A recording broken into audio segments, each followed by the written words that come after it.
Máis de 2 toneladas de mexillón serán servidas este fin de semana en Rianxo, no marco da Festa do Mexillón, organizada pola Asociación Gastronómica e Cultural da Festa do Mexillón de Rianxo e o Club de Remo Rianxo, coa colaboración do Concello.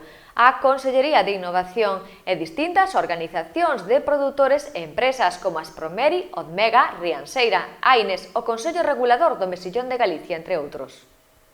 Rianxo acolle o 3 e 4 de agosto a 10ª Festa do Mexillón de Rianxo, organizada pola Asociación Gastronómica e Cultural da Festa do Mexillón de Rianxo e o Club de Remo Rianxo, coa colaboración do Concello.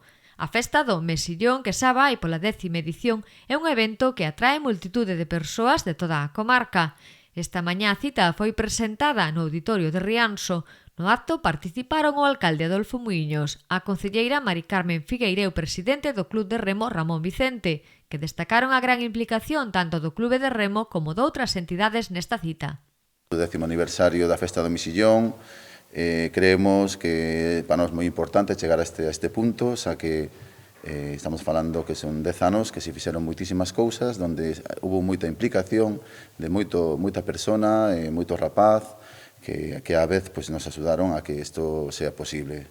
Isto está clarísimo que sin eles sería imposible facer esta Festa do Mexillón.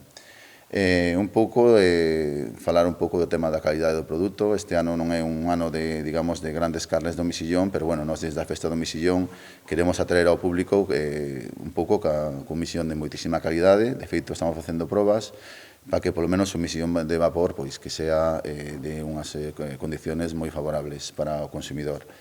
A vianda, como sempre, atraemos desde desde a Meva Raña, que é un cocedeiro que mete mexillón con a denominación de orixe protegida, que de alguma maneira nos dá o produto que nós eleximos, é dicir, duns tamaños idóneos para calquer plato dos que estamos facendo.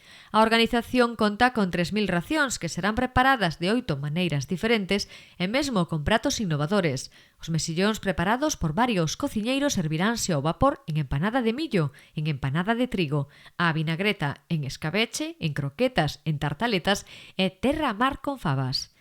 Dende o Concello de Rianxo apoian esta festa gastronómica na que se potencian os produtos da vila, neste caso un produto con denominación de orixe protexida.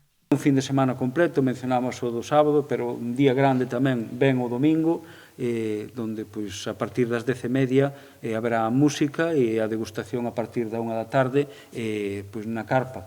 Se todo vai ben, como estes últimos anos, estaremos falando de moitísima presenza de público,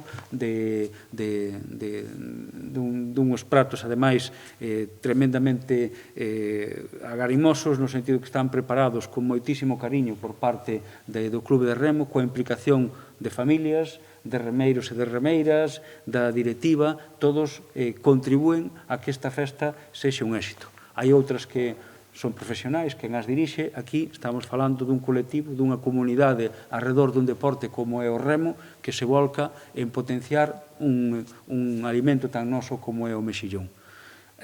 Convidar a todos a que veñan, que a idea é seguir mantendo este espazo de encontro co mexillón. Xa digo, é o único que queda na comarca, por tanto, animar a xente a que de toda a Bisbarra e de outros lugares que nos acompañe e que disfrute destas 8 receitas que seguro que potencian o que é unha riqueza natural que xa ten o propio mexillón. A festa dará comezo o sábado ás 7:30 no campo de Arriba de Rianxo, con pasarrúas e charangas. Ás 8 os nenos e nenas poderán desfrutar dos hinchables e ás 11:15 actuarán os sobraos de Bergondo. O domingo a festa comezará ás 10:30 con pasarrúas. A 1 do mediodía dará comezo o Santar Mariñeiro coa visita de varias autoridades. Bueno, a min quédame solo seguir animando a toda a xente que quere vir degustar en todas esas receitas o mexillón de Rianxo e da comarca. Recordar que foi anunciado na primeira instancia a ubicación que íbamos a trasladalo aquí á zona do Porto, pero, bueno, vai a ser igual no que foi todos os anos, non? Os 10 anos no campo de Arriba, que, como ben decía o alcalde, pois diríxense á praza principal e ali xa na zona da parte de arriba desa praza pois xa está ubicada a carpa e onde poderán degustar todos estes manxares. As racións serviránse a un prezo de 4 euros. Nestas 10 edicións realizáronse xa 18 platos diferentes co mexillón como produto principal.